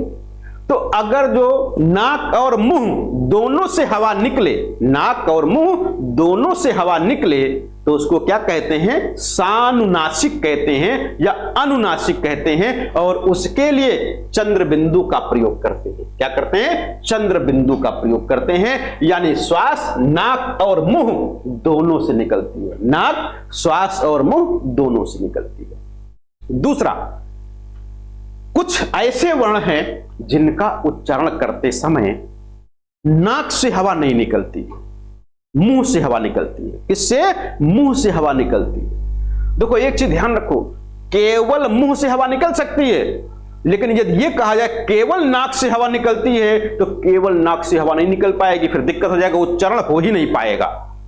नाक और मुंह दोनों से निकल जाएगी, कोई दिक्कत नहीं है। केवल मुंह से निकल जाए कोई दिक्कत नहीं है, लेकिन केवल नाक से निकले ऐसा नहीं हो सकता है, उच्चारण हो ही नहीं पाएगा। क्योंकि उच्चारण अवयव जो हैं, चाहे वो कंठ हो, तालु हो, जीभ हो, ओष्ठ हो, वो काम ही नहीं करेंगे मुंह में, तो इसलिए उसका उच्चारण नहीं हो पाएगा। तो ये चीज याद रखिएगा कि जब मुंह और नाक दोनों से उच्चारण जिनका होता है उनको अनुनासिक या सानुनासिक कहते हैं, और जिनके उच्चारण में हवा अंदर से निकले और केवल मुंह से ही निकले, नाक से नहीं, मुंह से ही निकल जाए, तो उसको क्या कहते हैं, अननुनासिक कहते हैं या निरनुनासिक कहते हैं। अगर जो चंद्र बिंदु को छोड़ करके कोई भी या अनुस्वार को छोड़ करके कोई भी वर्ण है वो सब अनुनासिक होता है, निरनुनासिक होता है। चाहे छोटा आ, बड़ा आ, छोटी ई, बड़ी ई, छोटा ऊ, बड़ा ऊ, ऋण, ए, ऐ, ओ, औ, का, खा, गा, घा, चा, छा, जा, झा, टा, ठा, डाढ़ा और ता, था, दा, धा, पा, फा, बा, भा, ये सब क्या है, निरनुनासिक हैं। क्या है, निरनुनासिक। अब उसमें या, रा, ला, वा, उष्म भी इसी के अंतर्गत आ जाएंगे। तो ये सब क्या है, निरनुनासिक है। लेकिन जैसे मान लो अभी का लिख दिया गया, तो ये क्या है, अननुनासिक है, निरनुनासिक है, क्योंकि उसका उच्चारण करते समय हवा जो निकल रही है केवल मुंह से निकल रही है। लेकिन जैसे ही इसके ऊपर चंद्र बिंदु लगा देंगे, क्या लगाएंगे, चंद्र बिंदु लगा देंगे, वो क्या हो जाएगी, अनुनासिक, क्योंकि नाक और मुंह दोनों से हवा निकलेगी। अब नाक और मुंह दोनों से हवा निकलेगी। और एक चीज ध्यान रखिएगा, जो भी हम लोग मात्राएं लगाते हैं, जैसे अभी हम लोग लिखते हैं नहीं, क्या लिखते हैं, नहीं लिखते हैं, तो जो अनुस्वार का नियम है, ये तो अभी जब वर्तनी पढ़ाएंगे तब वहां पर बताएंगे इसके बारे में। तो जो पंचमाक्षर है उसका प्रयोग किया जाता है यदि कोई वर्गिक व्यंजन आया है और उससे पहले कोई अनुस्वार है तो पंचमाक्षर का प्रयोग होता है। लेकिन हम लोग प्रायः नहीं करते हैं, अभी वर्तन में जब पढ़ाएंगे कहां पर करना है कहां पर नहीं करना है उसके बारे में बताएंगे। तो यहां पर जो चंद्र बिंदु है इसका उच्चारण जब हम करते हैं तो नाक और मुंह दोनों से हवा निकलती। कुछ लोगों के मन में आया होगा कि सर जी जो केवल अनुस्वार है इसका उच्चारण करते हैं तो हमारी हवा कहां से निकलती है, ये भी नाक और मुंह दोनों से निकलती है। देखो चाहे ये अनुस्वार हो और चाहे ये चंद्र बिंदु हो, इन दोनों के उच्चारण में नाक और मुंह दोनों से हवा निकलती है। दोनों में अंतर क्या है, जो ये है यानी अनुस्वार, इसका उच्चारण जब करते हैं तो नाक से हवा ज्यादा निकलती है और मुंह से हवा कम निकलती है, क्योंकि इसमें देखो केवल एक नाक का छेद बना हुआ है तो नाक से हवा निकल रही है, और नाक से जब हवा निकलेगी तो नाक में छोटे छोटे छेद हैं तो हवा देर तक निकलेगी। इसलिए जब भी कभी अनुस्वार का उच्चारण होता है देर तक होता है। जब छंद शास्त्र पढ़ोगे तो छंद में बताया जाएगा कि जहां पर अनुस्वार की मात्रा लगी हो वहां पर गुरु मात्रा लगती है। क्या लगती है, गुरु मात्रा लगती है, क्योंकि देर तक उच्चारण होता है। दूसरा चंद्र बिंदु, चंद्र बिंदु का जब हम उच्चारण करते हैं तो नाक और मुंह दोनों से हवा निकलती है, लेकिन मुंह से ज्यादा हवा निकलती है और नाक से कम निकलती है। मुंह से ज्यादा और नाक से कम। अब देखो मुंह से ज्यादा निकल रही है तो मुंह का छेद बड़ा है, मुंह से ज्यादा हवा निकलनी है तो मुंह का छेद क्या है, बड़ा है, इसलिए हवा जल्दी निकल जाएगी। मान लो इनके उच्चारण में 500 ग्राम हवा आई, मान लो एक उदाहरण के लिए कि 500 ग्राम हवा अंदर से आई, कहां से निकलना है, नाक और मुंह दोनों से निकलना है। ये मान लो नाक है और ये मुंह है। दोनों से निकलना है।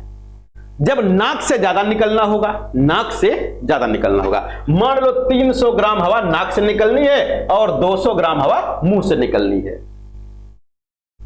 तो अब 300 ग्राम नाक से निकल रही है तो समय ज्यादा लगेगा नहीं लगेगा? क्योंकि नाक के छेद छोटे छोटे हैं। लेकिन यही अगर उल्टा कर दो कि मुंह से 300 ग्राम निकलना है और नाक से 200 ग्राम निकलना है, या मात्रा बंटवारा ना किया जाए, केवल एक जाए निकल जाए जहां से जो आवश्यक, तो मुंह बड़ा सा छेद है, जिधर ज्यादा बड़ा छेद होगा उधर जल्दी भाग जाएगा। तो इसलिए मुंह से जल्दी निकल जाती है। तो यहां पर नाक और मुंह है, मुंह से ज्यादा निकलनी है और नाक से कम निकलनी है तो समय कम लगेगा। इसलिए इसकी जब भी कभी मात्रा लगाते हैं तो लघु मात्रा होती है। क्या होती है? लघु मात्रा। और इसकी जब भी मात्रा लगाते हैं तो गुरु मात्रा होती है। वो भी छंद शास्त्र में हम लोग पढ़ेंगे, जब छंद पढ़ेंगे वहां पर। तो यहां पर आपको याद रखना है कि यदि कोई वर्ण ऐसे लिखा है, सामान्य रूप से छोटा बड़ा, छोटा से लेकर के हाथ तक, केवल पंचमाक्षर को हटा दिया जाए, तो कैसे वर्ण होंगे? वो निरनुनासिक होंगे। इसी को अननुनासिक कहते हैं, यानी केवल मुंह से हवा निकलेगी, दूसरा, यदि इन्हीं में से छोटा आ से लेकर के हाथ तक जो भी वर्ण हैं, यदि उनमें चंद्र बिंदु का प्रयोग कर दिया जाए या अनुस्वार का प्रयोग कर दिया जाए तो क्या हो जाएंगे? अनुनासिक या फिर सानुनासिक, अनुनासिक या सानुनासिक हो जाएंगे। यहां पर थोड़ा सा आपको अंतर समझना होगा। एक अनुनासिक है और दूसरा है निरनुनासिक। इन दोनों में अंतर समझना है। कैसे? अनु प्लस नासिक। नासिक का मतलब सबको पता है, नाक। अनु का मतलब पीछे।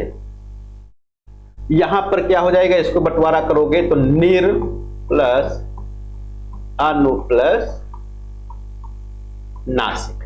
नासिक का मतलब नाक, अनु का मतलब पीछे और निर का मतलब नहीं। निर्भय निषेध के रूप में प्रयोग किया जाता है, जहां पर न का अर्थ हो निषेध, नकारार्थ। अब जो इनका उच्चारण होगा तो क्या कहा गया? नासिक यानी नाक, और अनु का मतलब पीछे, यानी कि नाक से भी उच्चारण होगा, हवा निकलेगी, मुंह से भी निकलेगी और पीछे से नाक से भी निकलेगी। यानी मुंह से तो निकलना ही निकलना है, नाक से भी बाद में निकलेगी। कम निकले ज्यादा निकले इससे मतलब अभी नहीं है। अभी केवल इतना मतलब है कि मुंह से निकलेगी हवा लेकिन नाक से भी निकलनी है। यहां पर क्या है? नाक माने नासिक, नाक, अनु माने पीछे, यानी नाक से बाद में निकलेगी, लेकिन यहां पर क्या? नहीं, निर नहीं, यानी पीछे नाक से नहीं निकलेगी, यानी कि केवल कहां से? केवल मुंह से निकलेगी। इसका मतलब ये हो गया। तो यानी कि निरनुनासिक ऐसे वर्ण जिनके ऊपर ना तो चंद्र बिंदु लगा हो ना तो अनुस्वार लगा हो, वो निरनुनासिक हो जाएगी। इसी प्रकार से एक शब्द आता है अननुनासिक। अननुनासिक, इसको अगर जो अलग अलग करना हो तो क्या करोगे? अन प्लस अनु प्लस नासिक। अनु और नासिक का मतलब आपको पहले से ही पता है, और अन का मतलब क्या होता है? निषेध। निषेध का मतलब नहीं। अब देखो, नहीं यहां पर भी है, नहीं यहां पर भी है, चाहे अन से नहीं लगाओ चाहे निर से नहीं लगाओ, बात तो एक ही है। यानी कि ये अननुनासिक और ये निरनुनासिक, ये दोनों क्या हैं? जुड़वा भाई कह सकते हो, दोनों एक ही हैं। दोनों क्या हैं? एक ही हैं, ये आपको ध्यान रखना है। इधर अनुनासिक, इसी को कहते हैं सानुनासिक। क्या कहते हैं? सानुनासिक कहते हैं। यानी सा प्लस अनु प्लस नासिक।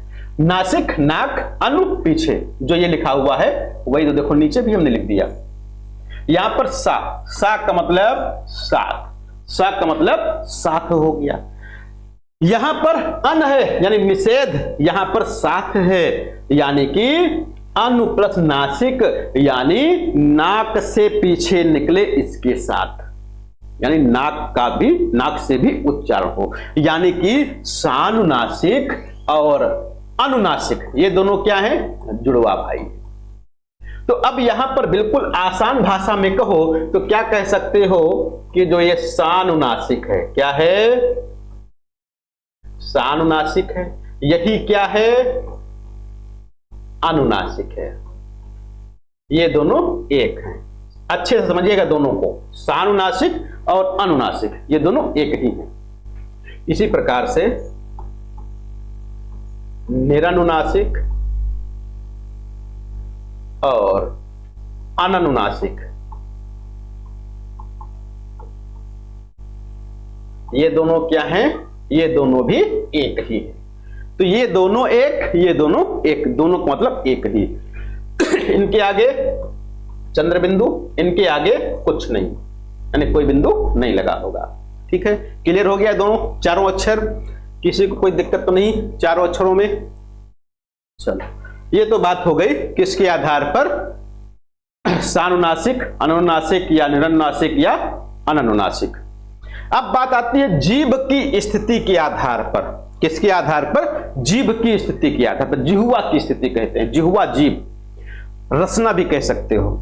यानी कहने का तात्पर्य यह है कि जब हम स्वरों का उच्चारण करते हैं, जब हम स्वरों का उच्चारण करते हैं तो हमारी जीभ का कौन सा भाग काम करता है, अग्रभाग, मध्य भाग या फिर पश्च भाग, अग्र, मध्य या पश्च, इन तीनों में से कौन सा भाग काम करता है उस स्वर के उच्चारण में। वर्ण की बात नहीं है, स्वर की बात हो रही है। स्वर के उच्चारण में जीभ का कौन सा भाग काम करता है। अगर जो अग्र भाग काम करता है तो उसको अग्र स्वर कहते हैं, मध्य भाग काम करता है तो उसको मध्य स्वर कहते हैं, और यदि जीभ का पश्च भाग काम करता है तो उसको पश्च स्वर कहते हैं। अब कैसे पता लगे कि मध्य भाग काम कर रहा है या अग्र भाग काम कर रहा है या फिर पश्च भाग काम कर रहा है, कैसे पता लगे। हम लोगों के पास कोई ऐसा वाग् यंत्र तो है नहीं जिससे हम लोग लगाएं और पता कर लें पैमाना क्या है, आगे से काम कर रहा है, पीछे से या बीच से काम कर रहा है, नहीं पता लगेगा। तो क्या करना है, इसके लिए एक सूत्र दिया गया है, ये सूत्र आप याद रखो, बिल्कुल आसान हो जाएगा। क्या कहा गया, सूत्र है अग्रे अग्री अम और आप, अग्रे अग्री अम आप, ये बहुत आसानी से आप याद कर सकते हो। 2-4 बार लिखोगे याद हो जाएगा, बहुत परेशान होने की आवश्यकता नहीं कि सर जी कैसे याद होगा, कैसे याद होगा, कैसे हम याद करेंगे। बिल्कुल आसान है, 4-5 बार जैसे पढ़ोगे याद हो जाएगा। कोई भी चीज है 4-5 बार पढ़ोगे लगभग याद हो जाता है। देखो यहां पर क्या है, अग्र, अगर एक की मात्रा हटा दो, यदि ऊपर वाला ये भाग हटा दो तो क्या हो जाएगा, अग्र हो जाएगा। यहां पर भी अगर पीछे वाला भाग हटा दो, बड़ी की मात्रा हटा दो, क्या हो जाएगा, अग्र हो जाएगा। इसी प्रकार से अगर पीछे वाला भाग क्या हो जाएगा, मध्य हो जाएगा। आ हटा दो तो मध्य हो जाएगा। फिर यहां से बड़ा आगे वाला हटा दो, पीछे वाला क्या बचेगा, पश्च बचेगा। एक हो जाएगा, पास से पश्च, अग्र मध्य पश्च, ये 3 भेद हैं, अग्र मध्य और पश्च। क्या करना है, यहां पर देखो किसकी मात्रा लगी है, ए की मात्रा, यानी कि ए और ए एक ही जैसे होते हैं, ए ए कैसे होते हैं, एक जैसे होते हैं, तो ए ए। फिर यहां पर किसकी मात्रा लगी है, छोटी ई और बड़ी, दोनों एक जैसे होते हैं, यानी कि ए ए, छोटी ई, बड़ी, ये 4 स्वर हैं, छोटी ई, बड़ी ई, ए ए, ये 4 स्वर ऐसे कैसे, जिनको अग्र स्वर कहते हैं, यानी जिनके उच्चारण में जीभ का अग्र भाग काम करता है, जिनके उच्चारण में जीभ का अग्र भाग काम करता है उसको क्या कहते हैं, अग्र स्वर कहते हैं। 4 स्वर, केवल 4 स्वर हैं, 5वां नहीं है। दूसरा अम लिखा हुआ है, अम से मां उठा ले गए नीचे तो यहां पर क्या बचा, छोटा आ, केवल इतना याद रखो। मध्य स्वर केवल छोटा आ है, मध्य स्वर क्या, केवल छोटा आ है, और छोटा आ को मध्य स्वर तो कहते ही कहते हैं, मध्य स्वर को यहां पर केंद्रीय स्वर भी कहते हैं। क्या कहते हैं, केंद्रीय स्वर। आप पुरानी परीक्षाएं देखे होंगे, कई बार पूछा गया निम्नलिखित में से कौन सा स्वर केंद्रीय स्वर है, ये वनडे एग्जाम में भी पूछे जाते हैं। कौन सा मध्य स्वर है, तो मध्य स्वर केवल एक, मध्य स्वर केवल एक, बाकी के जितने स्वर हैं वो सब क्या, पश्च स्वर। बाकी कितने कितने, सब पश्च हैं, चाहे बड़ा आ हो, चाहे बड़ा आ हो। या और कौन बचा, ए छोटी बड़ी यहां पर चला गया, छोटा आ यहां पर चला आया, बड़ा आ यहां पर चला गया, बाकी कौन सा बचा, छोटा ऊ बड़ा ऊ, फिर ओ औ, ये सब क्या है, पश्च स्वर है। तो बिल्कुल आसान है याद करना, अग्रे अग्री अम आ, अग्रे अग्री अम। जब तक सूत्र नहीं याद करोगे तब तक आपको भ्रम होता रहेगा, जब तक सूत्र नहीं याद करोगे तब तक भ्रम होता रहेगा। ये 4 ये याद करो और 1 ये याद कर लो, 5 हो गए। बाकी के जो 6 हैं आपको ऐसे याद रहेंगे, बड़ा आ, छोटा ऊ, बड़ा ऊ, ओ औ, ये हो जाएंगे जीभ की स्थिति के आधार पर। अब कुछ लोग कहेंगे सर री फिर किसमें आएगा, री। अब देखो री का उच्चारण स्वर के री होता नहीं, तो उच्चारण के खंड होता ही नहीं है, तो 10 की बात करेंगे जब भी करेंगे। आगे अब बात आती है तो हो गई जीभ की स्थिति क्या था, देखो वही दिया गया जो हमने वहां पर बताया, वही यहां पर है। अग्रस्वर ए ऐ ओ, ए छोटी ई बड़ी ई। मध्य स्वर, इसी को क्या कहते हैं, केंद्रीय स्वर कहते हैं। क्या कहते हैं, केंद्रीय स्वर कहते हैं। पश्च स्वर, बड़ा आ, छोटा ऊ, बड़ा ऊ, ओ और औ हो गया, बिल्कुल आसान सा हो गया। अगला है, अगला पेज आएगा आपका, याद करने का सूत्र देखो दे दिया गया आपका यहां पर, अग्रे अग्री अम आप, जो हमने बताया वही यहां पर आपको दिया गया। अब देखो आता है अगला, मुखाकृत के आधार पर। किसके आधार पर, मुखाकृत के आधार पर या मुख विवर के आधार पर, मुख कुहर के आधार पर। ये 3 आधार यहां पर दिए गए, मुखाकृत, मुख विवर, मुख कुहर। ये याद कर लो कि ये तीनों एक ही हैं, तीनों एक ही हैं। मुख विवर, विवर का मतलब क्या होता है भैया, अंग्रेजी में को तो होल होता है, होल का मतलब छेद, होल का मतलब क्या हो गया, छेद। यानी कि जब हम स्वरों का क्या उच्चारण करते हैं, जब हम स्वरों का उच्चारण करते हैं तो हमारा मुंह कितना खुलता है, यानी कि कितना बड़ा छेद होता है, कितना बड़ा होल यानी कि छेद होता है। जब हम स्वरों का उच्चारण करते हैं तो कितना बड़ा छेद होता है, उसके आधार पर मुंह कैसा बनता, मुंह की आकृति कैसी होती है, उसके आधार पर स्वरों का वर्गीकरण किया गया। तो ये 4 प्रकार भी बताए गए। कितने प्रकार, 4 प्रकार बताए गए। कौन कौन, विवृत, अर्धविवृत, संवृत और इसी को कहते अर्ध संवृत। यहां पर 2 मत हैं, कभी कभी यहां से क्वेश्चन पूछ लिया जाता है और कभी कभी यहां से पूछ लिया जाता है। तो यहां पर याद रखिएगा, आजकल ये वाला मत इंपॉर्टेंट है, यही ज्यादा पूछा जाता है, दूसरा वाला मत यानी कि विवृत। विवृत का मतलब क्या है, खुला हुआ। विवृत का मतलब खुला हुआ, यानी कि जब हम स्वर का वर्गीकरण करें, यानी कि ऐसा स्वर जिसके उच्चारण में हमारा मुंह खुला हुआ हो। क्या हो, खुला हुआ हो, यानी बड़ा सा मुंह खुल जाए। जैसे आ जब बोलते हैं, चाहे हम बोले चाहे आप बोलो, कोई भी बोले, चाहे बच्चा बोले आ, तो पूरा मुंह खुल जाएगा। यानी इतना बड़ा मुंह खुल जाए जैसे हनुमान जी मच्छर बन के गए थे और वापस निकल आए थे, वैसे ही मक्खी अंदर जाए और बाहर निकल जाए, इतना बड़ा मुंह खुले आपका।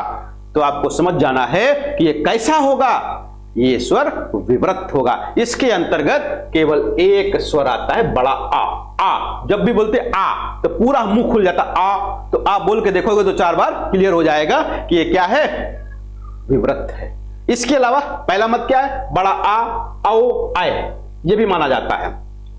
अर्ध विवृत, अर्ध का मतलब आधा, विवृत का मतलब खुला हुआ, आधा खुला हुआ, यानी कि ऐसे स्वर जिनका उच्चारण करें तो मुंह हमारा आधा खुला हो, पूरा ना खुले, बड़ा सा मुंह ना खुले, छोटा सा आधा खुले, आधा खुले आधा बंद की स्थिति में रहे तो आधा खुले, इतना बड़ा मुंह खुले। यानी कि अये औ, अये औ, अये औ, अये औ, आ बोलते तो पूरा मुंह खुल जाता है, अये औ तो पूरा मुंह नहीं खुलता, आधा खुलता है, इसलिए अये औ इसके अंतर हो जाए। फिर है संवृत। संवृत का मतलब क्या है, बंद। संवृत का मतलब बंद, संवृत का मतलब बंद। भाई बंद हो जाएगा मुंह तो फिर उच्चारण कैसे होगा।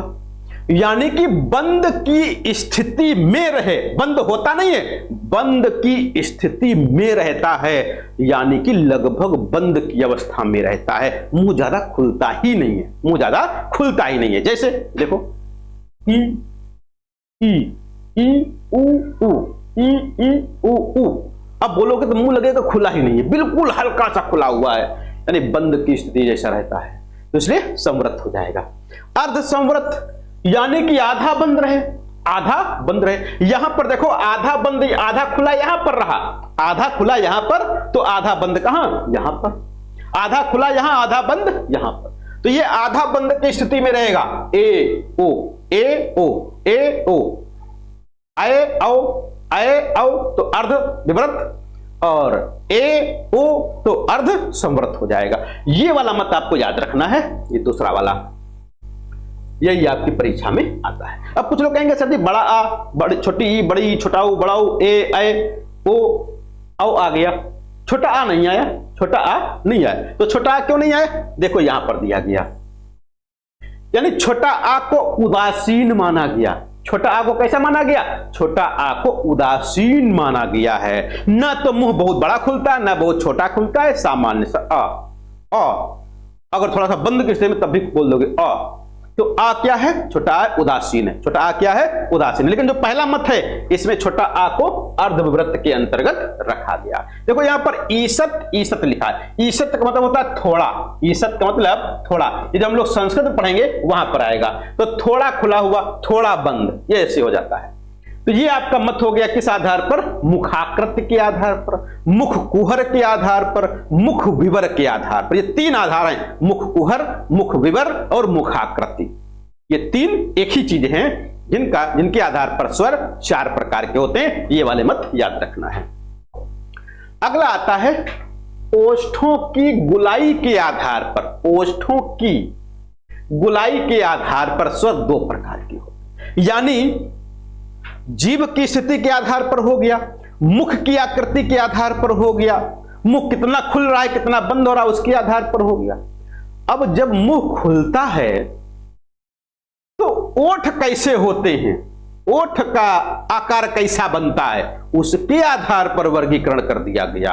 यानी कि अगर जो ओठ गोल गोल मुड़ जाएं, गोलाकार हो जाएं, वृत्ताकार हो जाएं, तो एक भेद ये है, और एक ऐसा जिसमें ओठ गोलाकार ना हो, वृत्ताकार ना हो, गोल गोल ना बने, चपटा जैसा मुंह रहे, ओठ रहे, तो फिर वहां पर अलग भेद हो जाएगा। तो दो भेद कहे गए, एक को कहा गया वृत्तमुखी जिसको कहते हैं वृत्ताकार, दूसरे को कहते हैं अवृत्ताकार या अवृत्तमुखी, या अवर्तुलाकार या वर्तुलाकार।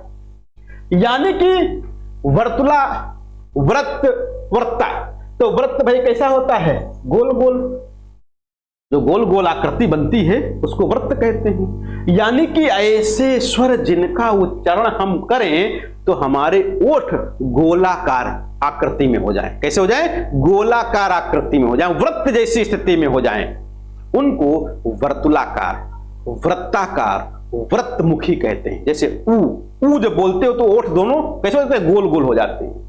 ऊ यानी बड़ा ऊ, बड़ा ऊ, ओ आओ, ऊ ऊ ओ आओ, तो ओठ कैसे, गोलाकार है। अवृत्ताकार, इन चारों को छोड़ करके जितने बचे, इन चारों को छोड़ करके जो 10 में से 4 निकाल दो 6 बचे, वो सब कैसे, अवर्तुलाकार, अवृत्ताकार या अवृत्तमुखी हो जाएंगे। छोटा आ ई ए ऐ, ये क्या है, अवृत्ताकार है या अवृत्तमुखी है। ये तो बात हो गई किसकी, स्वर की। किसकी बात हो गई, स्वर की बात हो गई। अब अगली क्लास में हम लोग बात करेंगे किसकी, व्यंजन की। किसकी बात करेंगे, व्यंजन की बातचीत करेंगे। यहां तक स्वर विभाजन में या वर्णमाला में कोई आपके पास प्रश्न हो, कोई डाउट हो, कोई शंका हो, तो हम लोग बातचीत कर सकते हैं।